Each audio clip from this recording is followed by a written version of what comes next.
اچھا حضرت جی، ہم نے بہت سارے نوجوان ایسے دیکھے ہیں کہ جن کی بیچاری عمر گزر گئی ہے، شادیاں ہو گئی ہیں، مگر ان بیچاروں کو غسل کا صحیح طریقہ ہی نہیں آتا ہے۔ چونکہ ہمارا فیلڈ ایسی ہے، ہم کام کرتے ہیں، ہمارے ساتھ اور بھی مزدور کام کر رہے ہوتے ہیں۔ آپ حقیقت جانیے کہ اس بندے کی عمر تقریباً کوئی 25 سے 30 سال ہوگی اور شادی ہوئے تقریباً 5 سے 6 سال ہو گئے۔ تو ہم نا 2 3 دوست بیٹھے ہوئے، تو وہ مجھے دوست جو میرا ساتھ وہ نا اس سے پوچھنے لگا کہ بھائی آپ کی شادی میں کتنا عرصہ ہو گیا؟ کہتا اتنا عرصہ ہو گیا، 5 سال ہو گئے۔ کہتا یار مجھے یہ تو بتائیں کہ غسل کا طریقہ کیا ہے؟ تو ہم ویسے ایک ماحول میں بیٹھے ہوئے تھے، تو وہ بندہ خاموش ہو گیا ہماری بات سن کے۔ صحیح۔ تو ہم نے اس سے پوچھا بھائی غسل کا طریقہ تو بتائے۔ کہتا بس غسل کا کیا طریقہ بھائی، بس گئے واش روم میں نہایا اور بس بات ختم۔ تو یقین جانیے کہ حضرت جی بات سن کے دلی طور پہ بہت دکھ بھی ہوا کہ یار ہم مسلمان ہیں، ہم کلمہ گو ہیں اور جنت میں جانے کے دعوے دار بھی ہیں، لیکن ہمیں اپنی پاکی اور ناپاکی کا پتہ ہی نہیں ہے۔ اگر ہماری پاکی ہی نہیں ہوئی تو ہم کیسے نماز پڑھیں گے، کیسے تلاوت کریں گے؟ تو حضرت جی ذرا دینی تعلیمات کی روشنی میں ہمارے ناظرین کو اس بات سے آگاہ کیجیے کہ غسل کا طریقہ شرعی کیا ہے اور غسل کے فرائض کیا کیا ہیں؟ جی حافظ صاحب، آپ نے بہت اچھا سوال کیا ہے، اور چونکہ ہمارا یہ جو آج ٹاپک ڈسکس ہو رہا ہے یہ طہارت سے ہی ریلیونٹ ہے، جی تو طہارت کا جو ایک سمجھیں کہ اس کو ہم طہارت کبریٰ کہتے ہیں، بڑی طہارت یعنی کہ غسل، جی کہ اگر کسی انسان کا غسل ہی نہیں ہے اور اس پہ غسل واجب ہے اور اس نے فرض غسل جو ہے وہ صحیح طریقے سے نہیں کیا، تو وہ اس کے بعد جو ہے وہ زمزم سے بھی اپنا چہرہ دھوتا رہے جی اور لاکھ وضو کرے، وہ بیچارہ پاک ہی نہیں ہوگا کیونکہ اس کا غسل ہی نہیں۔ جی بالکل۔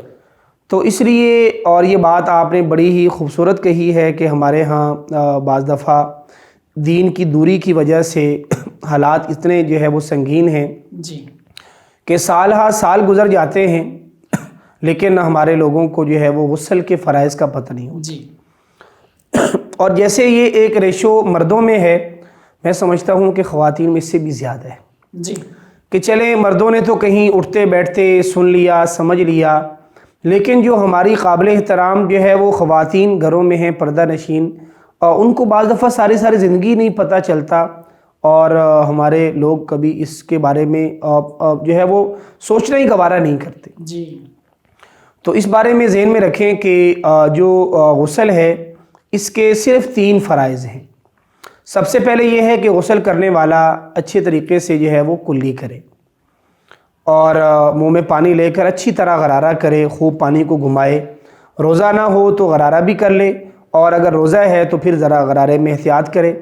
دوسرا یہ ہے کہ وہ اچھی طرح ناک میں پانی ڈالے، اور خاص طور پر یعنی غسل میں اہتمام یہ کرنا ہوتا ہے کہ تھوڑا سا پانی لے کر اپنے چلو میں، اپنی ہتھیلی میں، تو ناک کے قریب کر کے تھوڑا سا اس کو ذرا اوپر کھینچنا چاہیے، جی اور جب اوپر پانی ہم تھوڑا سانس لیں گے ناک سے واپس تو پانی اوپر جائے گا، تو تھوڑا سا ہمیں نا وہ ناک میں ایسے کچھ فیل ہوتا ہے، تو یہ علامت ہوتی ہے کہ ناک کے نرم حصے تک پانی پہنچ چکا ہے۔ جی اور اس کے بعد جو ہے وہ تیسرا جو فرض ہے وہ یہ ہے کہ وہ آدمی اپنے سارے جسم پہ اچھی طرح پانی بہا لے، بال ہیں، کوئی انگوٹھی چھلا پہنا ہوا ہے، کچھ بھی ایسا ہے، تو وہ اتنا جو ہے وہ اس کا جو ہے وہ فیل کرے اور یقین کر لے کہ میرا سارا جسم اچھی طرح جو ہے وہ دھل گیا ہے۔ جی تو یہ 3 فرائض ہیں، یعنی یہ ایک بڑی سمپل سی بات ہے کہ اچھی طرح کلی کرنا، صحیح طرح ناک میں پانی ڈالنا، اور سارے جسم پر اچھی طرح پانی بہانا کہ کوئی بھی حصہ خشک نہ رہ جائے یا مشکوک نہ ہو کہ شاید یہاں تک پانی نہیں پہنچا۔ تو یہ 3 فرائض ہیں۔